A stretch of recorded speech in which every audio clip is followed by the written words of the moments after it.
হুজুর হইলে মুখে দাড়ি থাকলে যে ভালো হবে এমন কোনো কথা নাই।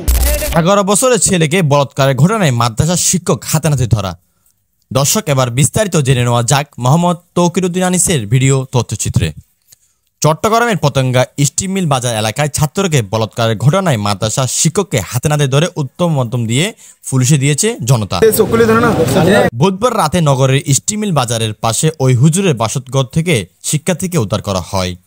এ সময় স্থানীয় এলাকার কয়েকজন যুবক এই ঘটনা দৃশ্যটি তাদের মোবাইলে ধারণ করে। এর আগেও কয়েকজন ছাত্রের সাথে এমন অপকর্ম করার অভিযোগ রয়েছে এই শিক্ষকের বিরুদ্ধে। অভিযুক্তের নাম হাফেজ ইব্রাহিম। তিনি একই এলাকায় মার্কাজুল কুরআন তাফসির মাদ্রাসায় একজন শিক্ষক। এছাড়াও একই এলাকায় তার আরও দুটি মাদ্রাসা রয়েছে। স্থানীয়দের অভিযোগ, রাত 9টার দিকে প্রাইভেট পড়তে গিয়ে বলাৎকারের চেষ্টা করে হুজুর। এ সময় যুবকরা মোবাইলে ভিডিও ধারণ করে হাতে নাতে হুজুরকে ধরে। ভুক্তভোগী শিক্ষার্থীর বয়স 11 বছর। চট্টগ্রামের পতেঙ্গা থানা পুলিশ জানায়, বলাৎকারের অভিযোগে মাদ্রাসার শিক্ষক ইব্রাহিমকে গ্রেফতার করা হয়েছে। তার বিরুদ্ধে আইনানুগ প্রক্রিয়া গ্রহণ শেষে তাকে আদালতে প্রেরণ করা হবে। আমার ছোট ভাইয়ের সাথে হয়েছে, আগামীকাল আরো একজনের ভাইয়ের সাথে বোনের সাথে হতে পারে না।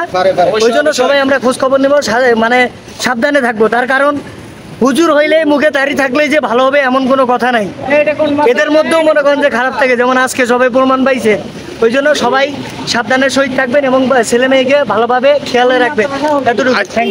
দেশবাসীর উদ্দেশ্যে বলতে চাই, ছেলে মেয়েকে যাতে সুন্দরভাবে এবং ভালোভাবে রাইখে আসে, নিয়ে আসে এবং টেকাল দিয়ে রাখে। কারণ এই ধরনের হুজুরের কাছে পড়লে আপনাদের ছেলে মেয়ের জীবন নষ্ট হবে, আপনাদের ছেলে মেয়েদের জীবন নষ্ট হবে, সাথে আপনাদের মান সম্মান থাকবে না। এদের তো মান সম্মান নাই, যারা এই বলৎকার করে এদের তো কোনো মান সম্মান থাকতে পারে না। ওই জন্য আমি সবাইকে বলতে চাই, হুজুর নামে কলঙ্ক নাকি এরা হুজুর নামের কলঙ্ক, এই ধরনের লোকেদের কঠিন বিচার হওয়া চাই। সবাই একটু সাপোর্ট দেবেন।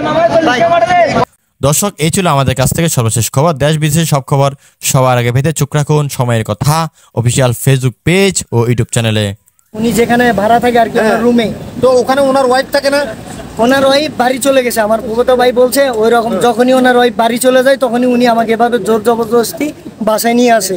আচ্ছা, আপনারা একজন জামাতের সফল কর্মী, আপনারা কি এই ব্যাপারটা কোনো পতেঙ্গা থানাকে ইনফর্ম করেছেন কিনা? হ্যাঁ, আমরা অবশ্যই পতেঙ্গা থানা পুলিশ আসছে। হ্যাঁ, থানা পুলিশ আসতেছে, ওনাকে অবশ্যই গ্রেফতার করবে। আর আমি এটার ন্যায্য বিচার চাই, আমি এতটুকুই বলবো। আমরা একটু প্রিয় দর্শক, আপনারা কখনো নিয়েছিলাম, আমার ফুফাতো ভাই যখন বলছে আমি বিশ্বাস করি নাই। তারপরে ওর কথার উপর মানে বিশেষ করে আমি সন্দেহভাজন ভাবে হিসেবে আমি ওনার পিছু নেই।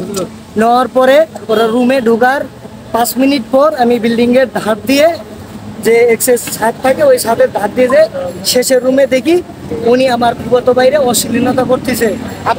আপনি কি সরাসরি বিষয়টা দেখেন? আমি সরাসরি সচক্ষে আমি দেখেছি এবং মোবাইলে ভিডিও ধারণ করেছি আমি। সে সময় উনি আমার কাছে বেশি, উনি নিজে আমাকে মারতে আসছিল। তারপরে ওনারা ধরছে, ওনারা হাঁটাইছে। আচ্ছা, হাঁটানোর পরে আমরা থানায় নিয়ে যাওয়ার জন্য প্রস্তুত আর কি।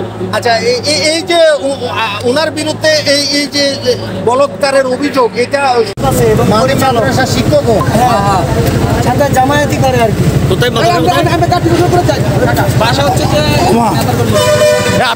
আপনি অজ্ঞান ছিল, আমরা ওমাক বলতেছেন কিভাবে? হ্যাঁ, মাথা কিছে মাথা কামড়ায় হ্যাঁ, ও বলবে না ভীমরতি ধরছে, ভীমরতি।